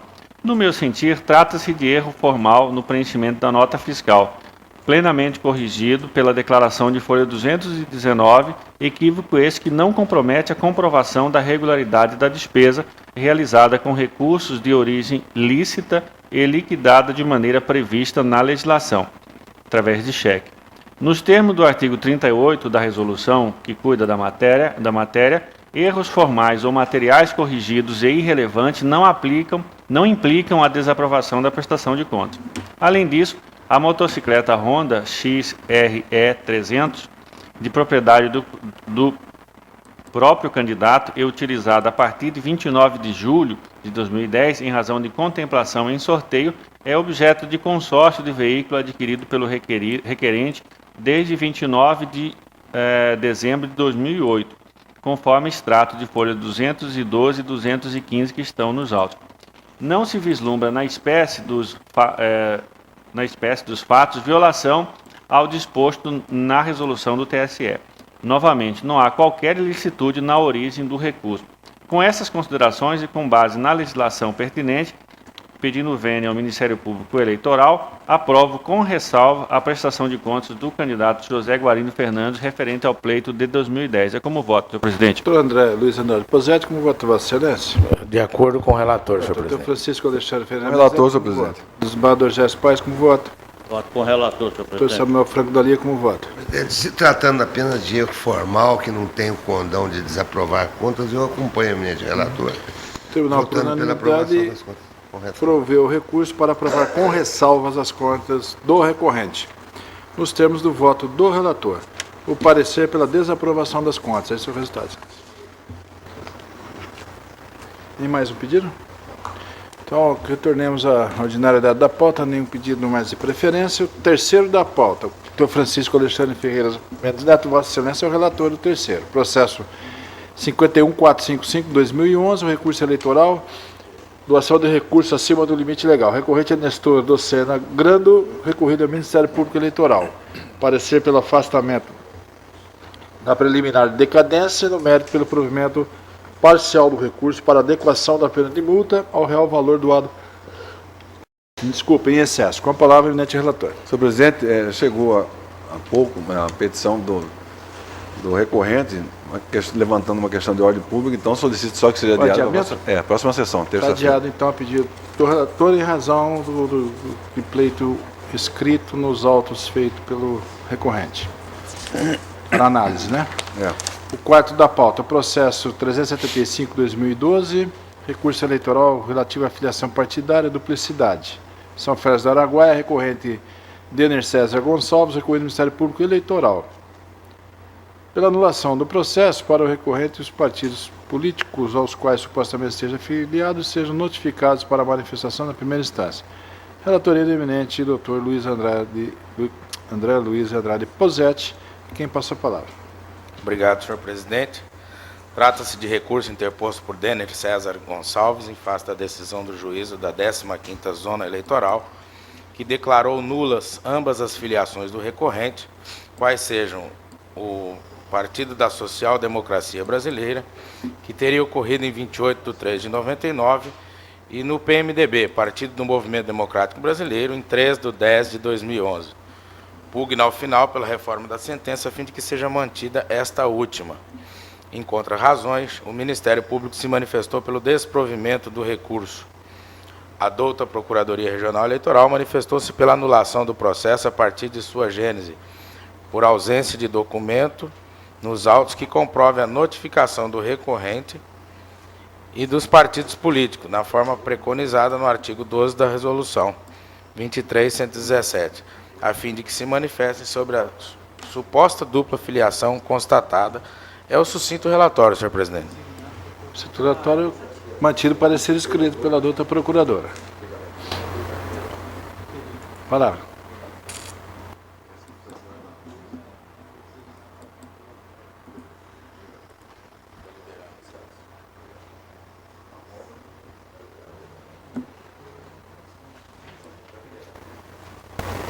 É mantido o parecer, senhor presidente? Mantido.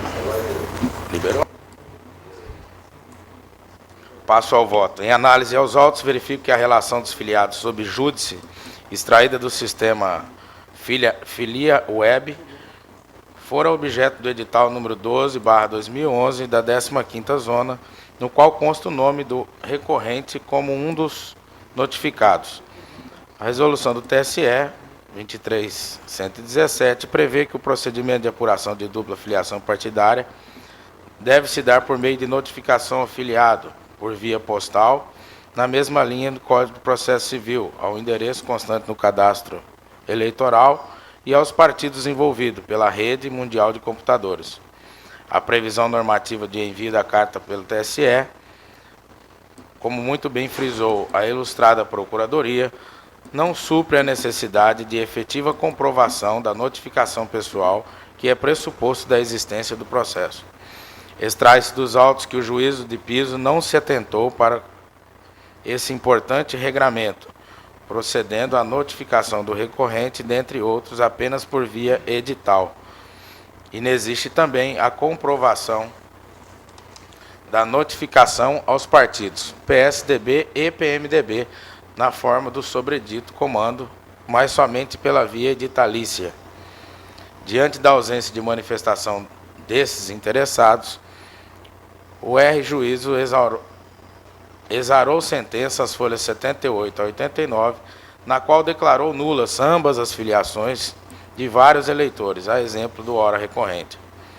Cabe destacar que o CNJ, o Conselho Nacional de Justiça, vem orientando os órgãos do Poder Judiciário no sentido de que, quando não localizada a pessoa a ser intimada, que se utilize a pesquisa do endereço por meio de convênios disponibilizados pelo Poder Judiciário, como o Infojude e o Infoseg.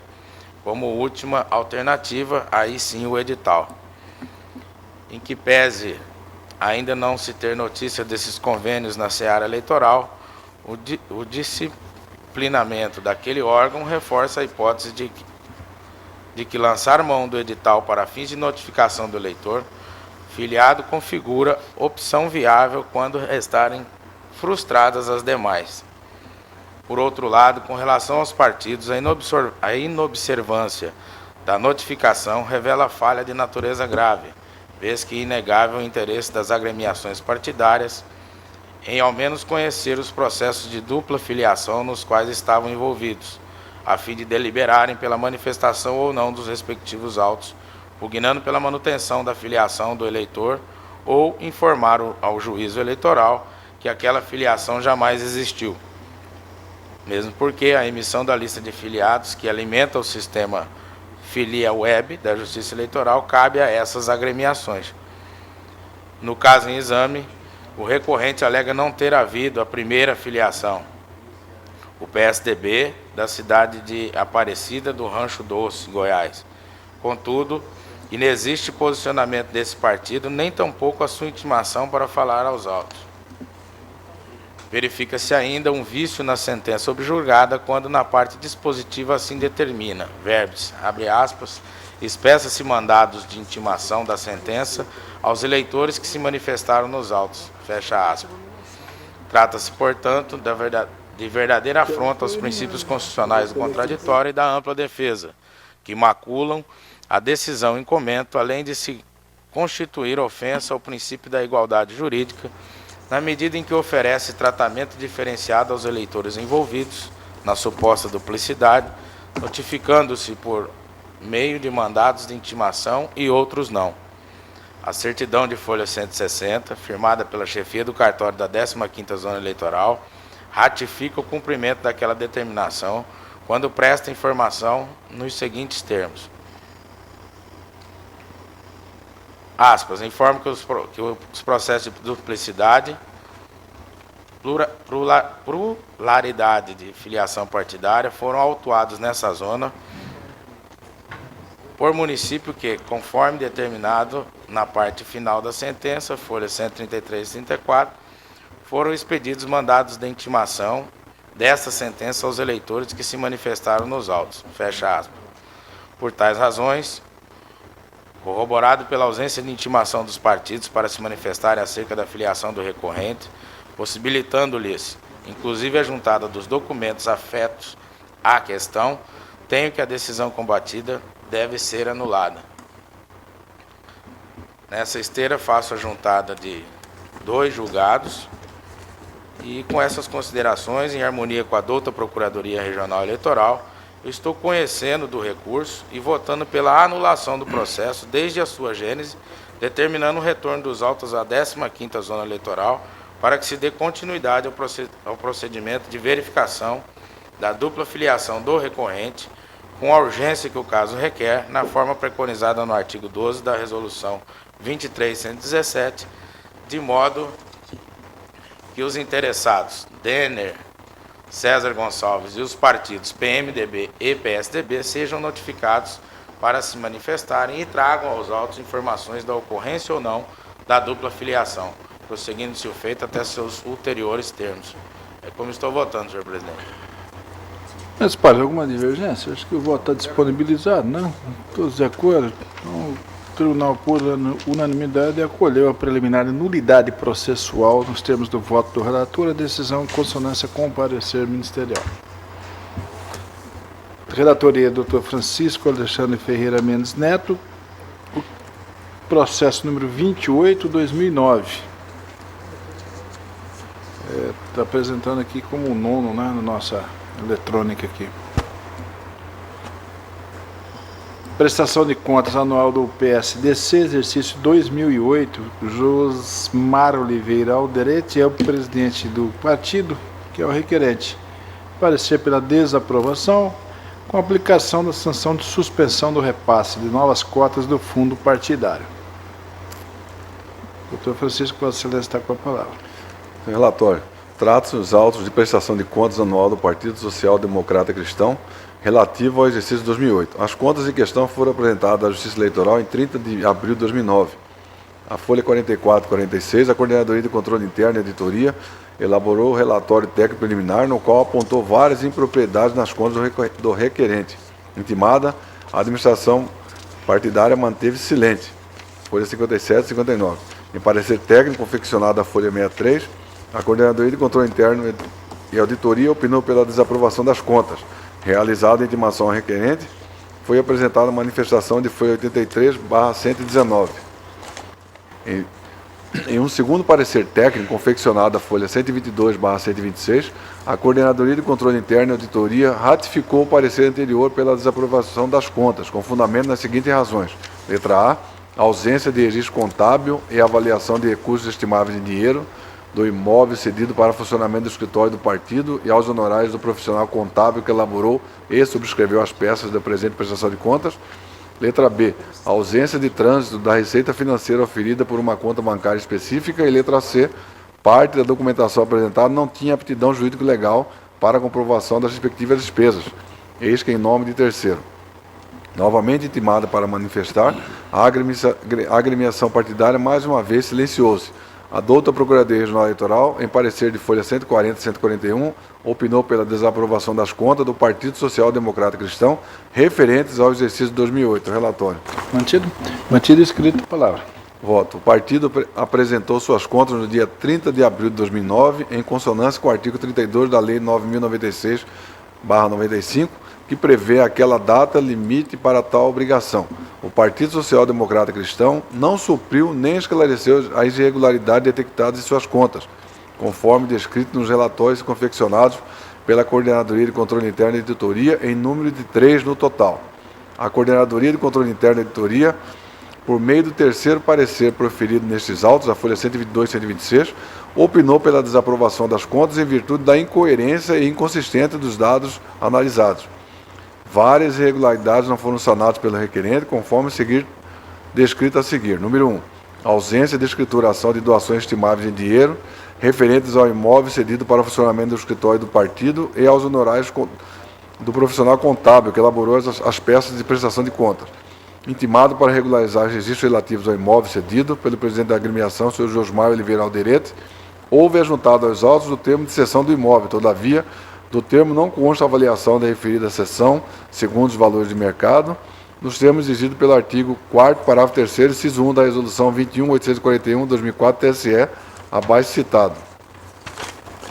Artigo 4º. O partido político pode receber cotas do fundo partidário, doações e contribuições de recursos financeiros ou estimáveis em dinheiro de pessoas físicas e jurídicas, devendo manter contas bancárias distintas para movimentar os recursos financeiros do fundo partidário e os de natureza jurídica. Parágrafo 3º. As doações de bens e serviços são estimáveis em dinheiro e devem, inciso 1, ser avaliados com base em preços de mercado. Destaquei. Por outro lado, na prestação de contas foi lançada a informação de que os serviços contábeis foram prestados gratuitamente pelo senhor Arley Carlos Silva. Entretanto, não há nos autos termo de doação assinado pelo profissional em questão, confirmando a gratuidade do serviço. Também não houve a demonstração da realização de avaliação segundo os preços de mercado, conforme exigência contido no dispositivo transcrito no parágrafo anterior. Número 2. O partido recebeu receitas financeiras em espécie, contrariando o artigo 4º, parágrafo 2º da Resolução 21.841/2004 TSE. A agremiação percebeu receita de R$ 11.975,32. Entretanto, esses valores não transitaram por uma conta bancária específica, conforme determina a legislação.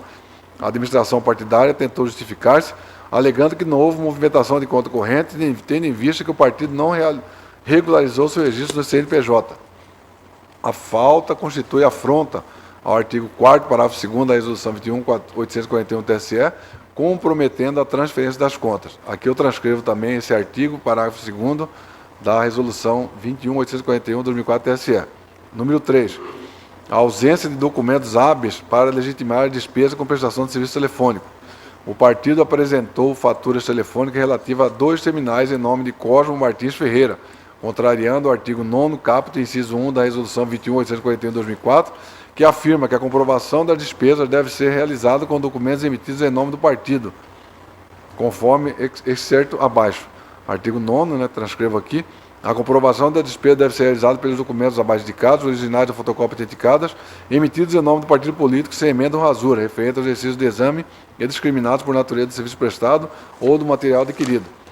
Inciso 1. Documentos fiscais emitidos segundo a legislação vigente, quando se tratar de bens e serviços adquiridos de pessoa física e jurídica, relacionadas nessas graves violações legais e impropriedades, cumpre consignar que qualquer desconformidade que impeça o judiciário de fiscalizar as contas dos partidos configura vício sanável, vício passivo de macular o processo eletivo, merecendo desaprovação.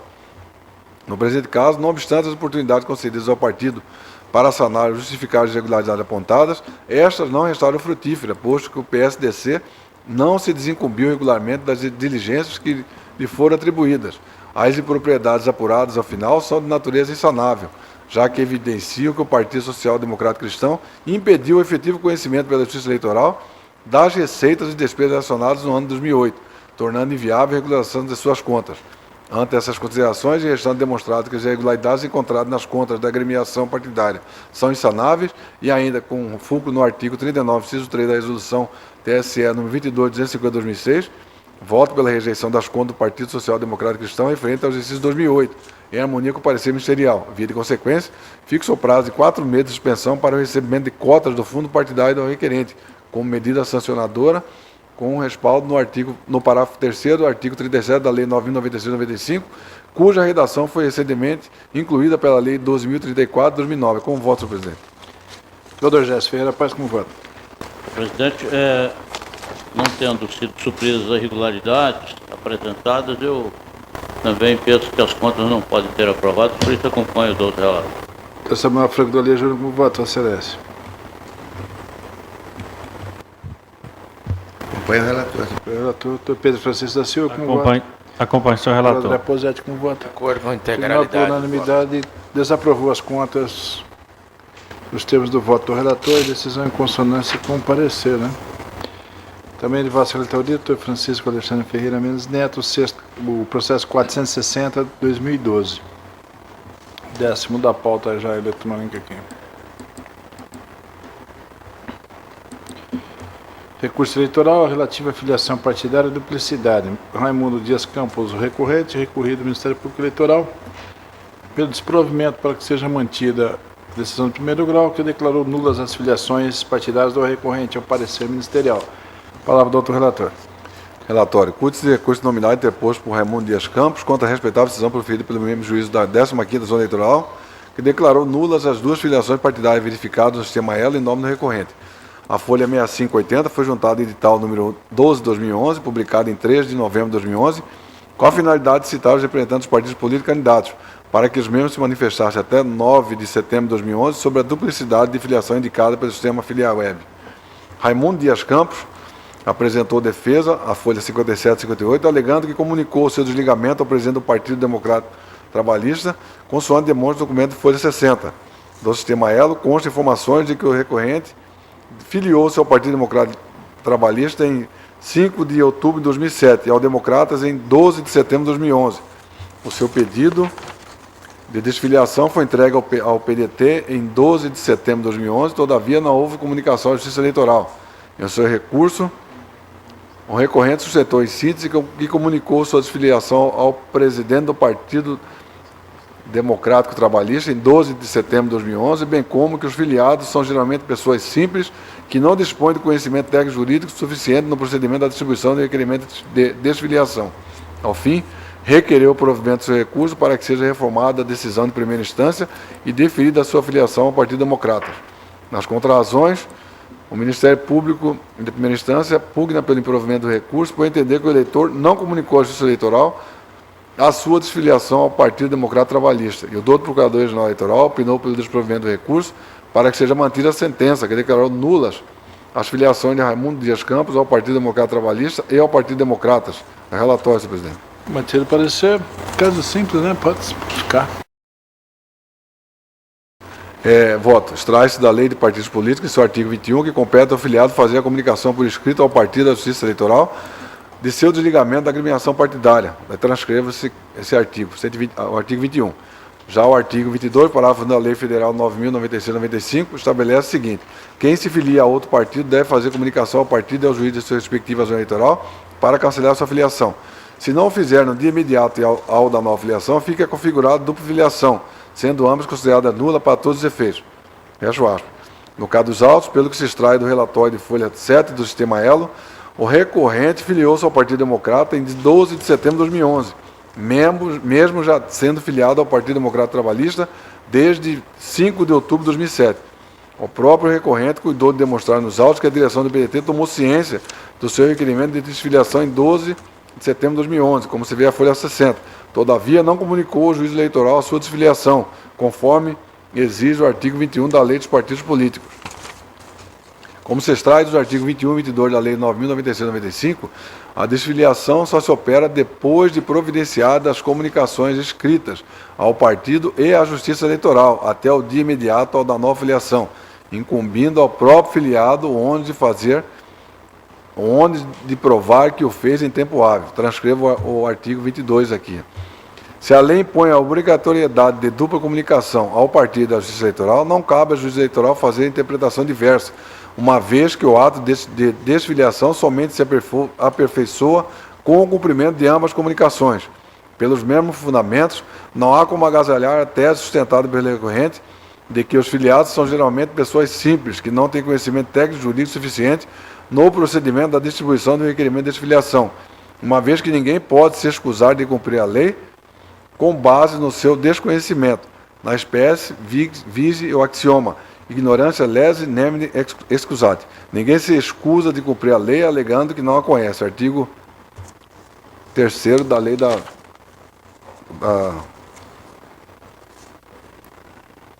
não sei dizer aqui.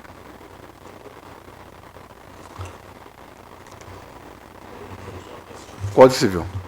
Obrigado, Pedro. Ante o exposto, nego provimento ao recurso, a fim de manter incólume a sentença exarada nos autos. É como voto, senhor presidente. Uma divergência? Por unanimidade, desproveu o recurso. Nos termos do voto do relator, em consonância com o parecer. O 8º da pauta, também de vossa relatoria, doutor Francisco Hernandes Neto, é mais ou menos igual ou muita diferença? Seria o processo 15.672/2011, filiação partidária, duplicidade, pelo desprovimento do recurso, que o recorrente é o Ministério Público Eleitoral, recorrido José Tavares. Palavra, Vossa Excelência. Cuide-se de recurso nominado interposto pelo Ministério Público Eleitoral contra a respeitável decisão proferida pelo juiz da 6ª Zona Eleitoral de Mato Grosso, que manteve a filiação do recorrido ao Partido Trabalhista Nacional. Segundo se infere do sistema ELO, o recorrente filiou-se ao Partido Republicano Brasileiro em 4 de outubro de 2007 e ao Partido Trabalhista Nacional em 5 de setembro de 2011. A desfiliação do PRB foi comunicada ao juiz da 6ª Zona Eleitoral somente em 29 de setembro de 2011. Em seu recurso, o Ministério Público Eleitoral sustentou que o senhor José Tavares de Oliveira não cumpriu parte dos requisitos do parágrafo 1 do artigo 22 da Lei 9.096, deixando de comprovar a comunicação ao PRB de Cáceres sobre sua vontade de desfiliar-se de tal agremiação. Em contra-razões, o recorrido alegou que deixou de requerer sua desfiliação porque tal agremiação não dispõe de escritório de representação naquele município. Aduziu ainda que se filiou ao PTN em 5 de outubro de 2011 e não no dia 9 de setembro de 2011, como foi informado pela agremiação à Justiça Eleitoral. Asseverou que a falha foi cometida pela pessoa responsável pela alimentação do sistema de filiação Filial Web, tentando provar o alegado com a ficha de filiação ao Partido Trabalhista Nacional.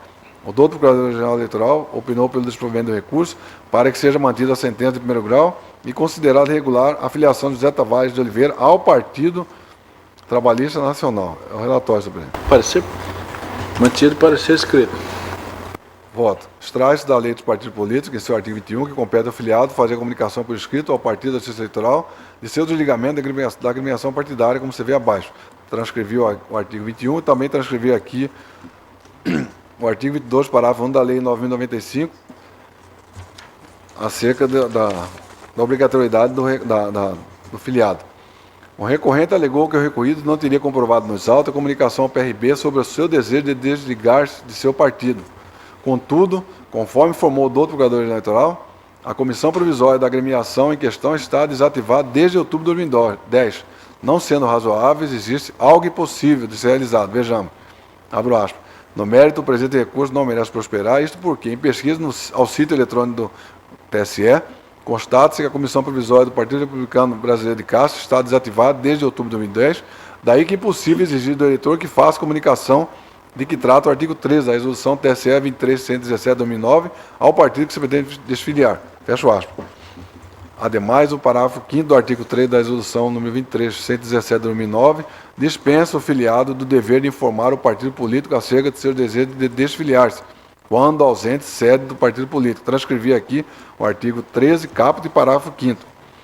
No que se refere ao alegado pelo recorrido de que se filiou ao PTN em 5 de outubro de 2011 e não em 5 de setembro de 2011, como consta do sistema ELO, é mistério destacar que nos autos não existe prova que afaste a veracidade das informações contidas no banco de dados da Justiça Especializada.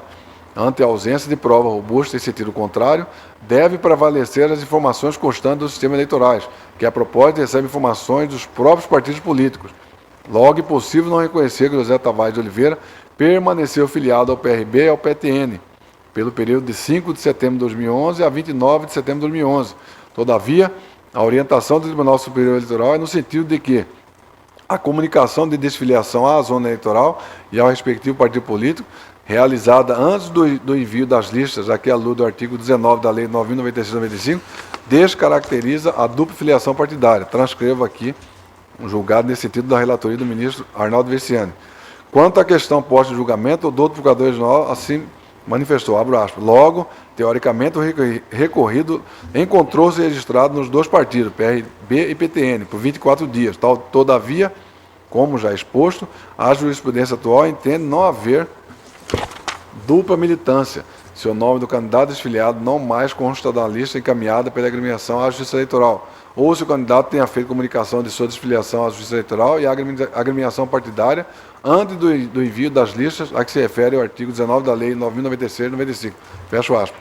Ante exposto, nega provimento ao recurso, a fim de manter a sentença exarada nos autos e considerar regular a filiação de José Tavares de Oliveira ao Partido Trabalhista Nacional de Cássia. Como voto, senhor presidente?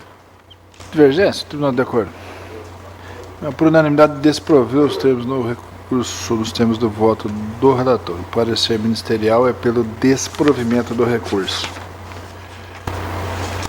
Dr. Pedro Francisco da Silva, Vossa Excelência, o relator do processo número 865/096/2008.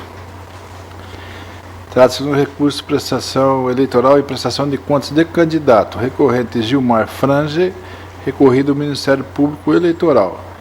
Parecer pelo não conhecimento do recurso, extemporaneidade e no mérito pelo desprovimento. Doutor relator, palavra. Trata-se de recurso eleitoral interposto por Gilmar Frange nas eleições de 2008, em face da sentença que desaprovou a sua prestação de contas. Alega que a não quitação de dívidas de campanha até a data limite prevista na resolução foi dizendo que uma parte da dívida foi saldada diretamente a terceiros portadores de cheques do candidato, além de que outros 4 cheques foram consignados em juízo. Quanto à ausência de extratos bancários na forma definida, afirma que apresenta os mesmos agora junto com a peça recursal. Por fim, quanto à ausência de nota fiscal por parte da prestadora de serviços, Navitur, sustenta que a empresa assinou o competente recibo eleitoral, muito embora tenha sido diligenciado pelo recorrente por várias vezes a necessidade de emissão de nota, mas citada empresa se negou a fazê-lo. Pugna o recorrente pelo provimento do recurso para reformar a sentença e o Ministério Público Eleitoral sustenta a intempestividade do recurso ou, alternativamente, o seu desprovimento. Isso o promotor eleitoral junto à 48ª zona. Aqui neste tribunal, a douta Procuradoria opina pelo preliminar de intempestividade do apelo e no mérito pelo seu desprovimento. É o relatório. Douta Procuradora manteve o escrito com a palavra, tá, Francisco?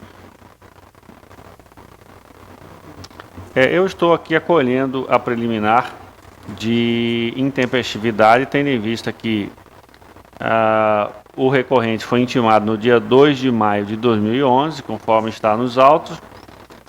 Desse modo, o último dia possível para a interposição de qualquer medida teria sido no dia 5 de maio de 2011, uma quinta-feira. Posteriormente, só no dia 13 de maio de 2005, o recorrente protocolou seu recurso, razão pela qual é intempestiva a manifestação. Eu acompanho o parecer ministerial nesse sentido, não conheço do presente recurso. Divergência, todos de acordo.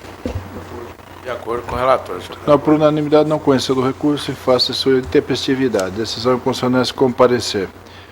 O parecer no mesmo sentido é o subsequente, doutor Pedro Francisco da Silva, o processo número 44.875, 2011, recurso eleitoral, doação de recursos acima do limite legal. Eleições de 2010, recorrente Elijac Transporte Serviços Limitada, microempresa, e recorrido ao Ministério Público Eleitoral. O doutor relator tem a palavra. Esse caso é muito parecido também, que eu estou acolhendo uma preliminar de intempestividade. A parte foi intimada da sentença no dia 29 de fevereiro de 2012. O mandado foi juntado no mesmo dia, mas o recurso só foi interposto no dia 12 de março, quer dizer, mais de mês do prazo previsto para a interposição. Então, esse é o relatório. Pode ser mantido. Eu acompanho, portanto, o parecer e não conheço do recurso. Tribunal está de acordo? Por unanimidade, não conheceu o recurso, face da intempestividade. Decisão em consonância com o parecer. Doutor Pedro Francisco da Silva, Vossa Excelência é o relator do processo número 12.297. Recurso eleitoral, filiação partidária, duplicidade, sexta zona eleitoral de Cáceres. Recorrente o não é Liane, então é Neoliane, auxiliadora Rondon Garcia Sestari. Recorrido do Ministério Público Eleitoral. Parecer ministerial pelo desprovimento do recurso. A palavra, excelentíssimo senhor doutor Pedro Francisco da Silva. A decisão recorrida reconheceu a dupla filiação da recorrente, uma vez que se filiou ao PSDC no dia 30 de setembro de 2003 e ao PMDB no dia 28 de setembro de 2011, somente comunicando ao juiz eleitoral sua desfiliação ao PSDC no dia 4 de outubro de 2011. Todavia, em nenhum momento comunicou o desligamento ao órgão de direção municipal ou regional do PSDC. A recorrente sustenta que não pôde solicitar sua desfiliação ao PSDC em razão da inexistência do diretório naquela cidade de Cáceres e também pela impossibilidade de localização de qualquer representante legal do partido naquela jurisdição. Pugna, assim, o provimento do recurso para afastar a duplicidade e, em consequência, declarar a regularidade da filiação ao PMDB. Douta Procuradoria Regional Eleitoral opina pelo desprovimento do recurso. Palavra, excelência.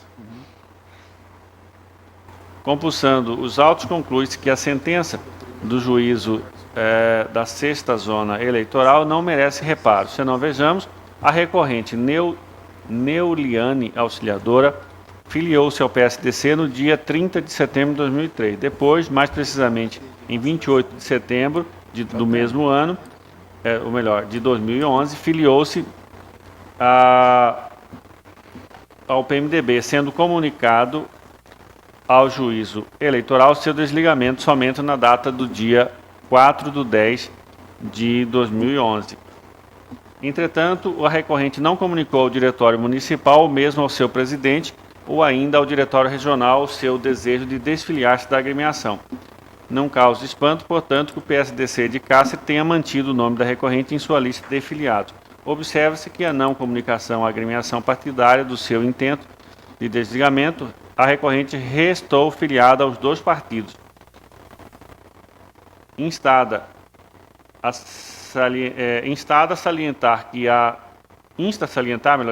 há entendimento do Tribunal Superior Eleitoral que afasta a duplicidade caso a comunicação de desfiliação do partido anterior seja feita tanto à agremiação quanto ao juiz eleitoral, mas antes do envio da lista de filiados dos partidos, conforme determina o artigo 16 da mencionada lei. Todavia, no caso em comento, a recorrente em nenhum momento comunicou ao PSDC sobre seu desfiliamento, permanecendo assim seu nome na lista de filiados de ambos os partidos. Concluindo, portanto, com essas considerações, em conformidade com o parecer ministerial, nego provimento ao recurso eleitoral. É como voto. Senhores pares, de acordo? Por unanimidade, desproveu o recurso nos termos do voto do relator. Processo número 276.393/2009, também da relatoria do excelentíssimo senhor Dr. Pedro Francisco da Silva. Recurso criminal da 17ª Zona Eleitoral, recorrente ao Ministério Público Eleitoral, recorrido Reinaldo Alexandre da Silva. Parecer pelo desprovimento do recurso ministerial. Com a palavra do outro relator. Recurso interposto pelo Ministério Público Eleitoral contra a sentença que julgou improcedente denúncia contra Reinaldo Alexandre da Silva, absolvendo da acusação de prática de delito previsto na legislação eleitoral, mais precisamente crime de boca de urna. A decisão recorrida declarou improcedente a denúncia pelo seguinte argumento: as testemunhas não imputam a prática do delito ao acusado. O depoimento da autoridade policial não individualizou a suposta conduta típica realizada pelo acusado, bem como não foram apreendidos panfletos junto ao mesmo, logo não há provas seguras no processo que subsidiem qualquer condenação. O recorrente pugna pela reforma da sentença prolatada, no caso o Ministério Público Eleitoral, junto à zona eleitoral respectiva. Nas contrarrazões estão nos autos, a douta Procuradoria Regional pede o desprovimento do recurso. É o relatório. Parecer mantido, mantido parecer. Torno da palavra. Bom, o meu voto está disponível a vossas excelências e, de fato, eu constatei que a sentença não merece ser reformada, porque não há prova da existência desse crime, conforme foi muito bem também observado pelo próprio Ministério Público Eleitoral nesta Corte. Em razão disso, eu estou negando provimento ao recurso interposto pelo Ministério Público Eleitoral junto à respectiva zona eleitoral onde a ação foi julgada. É assim que eu voto, acompanhando o Ministério Público Eleitoral aqui nesta Corte. Isso, a decisão está o voto do doutor relator está em consonância com o parecer ministerial. O tribunal está de acordo com alguma divergência? Por unanimidade, desproveu o recurso nos termos do voto do relator. Nesses pares, eu tenho apenas então somente para colocar em pauta o julgamento hoje, os administrativos do processo número 10.982, requisição ao servidor Alciane Rodrigues Alves, para a 50ª Zona Eleitoral de Cuiabá. E o processo 12.888/2012, requisição de Onésimo Franzen Borges para a 30ª Zona Eleitoral de Água Boa. Disponibilizado em ambos. Eu estou concedendo o voto no sentido da requisição por um ano, com efeitos consoante o meu voto. É bastante simples, todos de acordo, nós podemos encaminhar para o final da sessão. Todos de acordo? Só comunicando, na quinta-feira, dia 9, dia quinta-feira, às 24, abertura às 9 horas do nosso ciclo de estudos eleitorais. Estou renovando o convite aos eminentes pares, na medida do possível, o comparecimento. Foi viabilizado também via e-mail o regimento interno do tribunal, com uma revisão que foi feita por um grupo que nós estávamos analisando a revisão, para que talvez pudéssemos começar a julgar por partes a partir da semana que vem, que nós temos 3 sessões, né? Para que nós entremos com ele já para as próximas eleições, com algumas correções que haveriam de ser feitas. Também que até a próxima quinta-feira, dia 31, o horário de expediente da Coordenadoria de Assistência Médica, na Casa Democracia, está sendo realizada uma vacinação antigripal disponível a todos os interessados.